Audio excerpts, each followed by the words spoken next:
സൂക്ഷിച്ചു പിടിക്കണം. മൊട്ടയാ, താഴെ വീണ പൊട്ടു. ഞാൻ നന്നായിട്ട് എഴുതിയതാണല്ലോ. 3 കാര്യങ്ങൾ മാത്രം നീ നന്നായിട്ട് എഴുതിയിട്ടുണ്ട്. എന്നാ അതിനുള്ള മാർഗെങ്കിലും താ. ആ 3 കാര്യങ്ങള് നിന്റെ പേര്, റോൾ നമ്പർ, ക്ലാസ്. ബാക്കി എല്ലാം പൊട്ടത്തെറ്റാണ്. ബ്രിട്ടീഷുകാരുടെ ഭരണ പരിഷ്കാരങ്ങളെ പറ്റി ചോദിച്ചപ്പോ നീ എന്താണ് എഴുതി വെച്ചിരിക്കുന്നത്? ബ്രിട്ടീഷുകാരെ എനിക്ക് പണ്ടേ ഇഷ്ടമല്ല. പിന്നെ പരിഷ്കാരികളെ കാണാൻ എനിക്ക് കലിപ്പാണ്. എന്റെ പൊന്നോ, നമിച്ച് ഇരയുടെ അവിടെ കാണാൻ പോയി. അടുത്തത് പ്രണവ് പി. 50ൽ 4.5 മാർക്ക്. ആഹ്ലാദ് കുമാർ.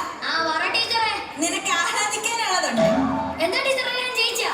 ഇല്ല, നിനക്ക് ആദ്യമായിട്ട് 1/2 മാർക്ക് കിട്ടിയിട്ടുണ്ട്. അരമാർക്കെങ്കിൽ അരമാർക്ക് ഉള്ളതുകൊണ്ട് ഓണം പോലെ. അത് നീ പഠിച്ച് മേടിച്ചെന്ന് വിചാരിക്കണ്ട.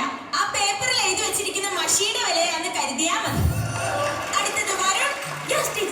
50ൽ 49 മാർക്ക്. അയ്യോ, 49. ഞാൻ 50 മാർക്കിന് എഴുതുക ടീച്ചറെ. സാരമില്ല മോനെ, അടുത്ത തവണ നമുക്ക് 50ൽ 50 മേടിക്കാം കേട്ടോ. എന്നാലും ടീച്ചറെ, എന്റെ ഒരു മാർക്ക് പോയി. ആ ഒരു മാർക്കെങ്കിലും ബാക്കിയുള്ളവന് കിട്ടിയാ മതിയായിരുന്നു. എന്റെ ഒരു മാർക്ക് പോയി. കണ്ടോ, കോർപ്പറേറ്റ് കുത്തകളുടെ പട്ടിഷോ. അവന്റെ ഒരു മാർക്ക് പോയെന്ന്. അടുത്തത് മണിക്കുട്ടി മന്മഥൻ. 1.5 മാർക്ക്. അടുത്തത് ദേവനന്ദ. നിനക്കുണ്ട് 1.5 മാർക്ക്. ഇത് കൂട്ടായ്മയുടെ വിജയം. രഞ്ജന. ഇവിടെ ഉണ്ട് ടീച്ചർ. 50ൽ 45 മാർക്ക്. മിടുക്കി.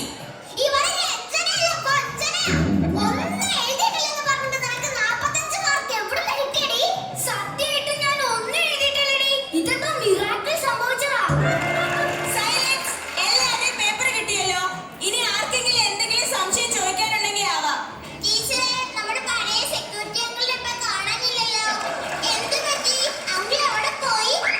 അയാളെ ജോലിയിൽ നിന്ന് പിരിച്ചു വിട്ടു.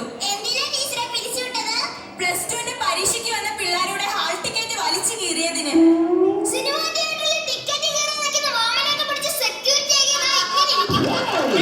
മതി, ഇരിയോടെ.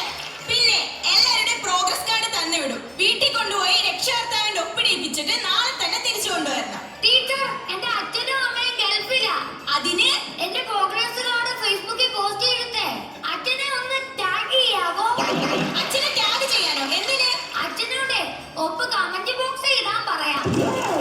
ഓ, എന്റെ പൊന്നു അഭിനവ് കേസി, നിന്റെ അച്ഛന്റെ ഉപ്പ് കമന്റ് ബോക്സിൽ ഇടാൻ പറയണ്ട. നിന്റെ TC എടുത്ത് ഞാൻ ഫേസ്ബുക്കിൽ ഇടാം. നിന്റെ അച്ഛനോട് അതൊന്ന് ഡൗൺലോഡ് ചെയ്തിട്ട് നിന്നെ ഇവിടെ നിന്ന് കൊണ്ടുപോകാൻ പറയാം. അത് ഞാൻ വേണമെങ്കിൽ പറയാം. ഓ, ഈ അരമാർക്കും ആനമുട്ടയും മേടിക്കുന്നവരെ കൊണ്ട് ഞാനങ്ങ് തോറ്റു. ഇതിന് വേറെ സ്കൂളൊന്ന് കൂട്ടിയിടുന്നതാ.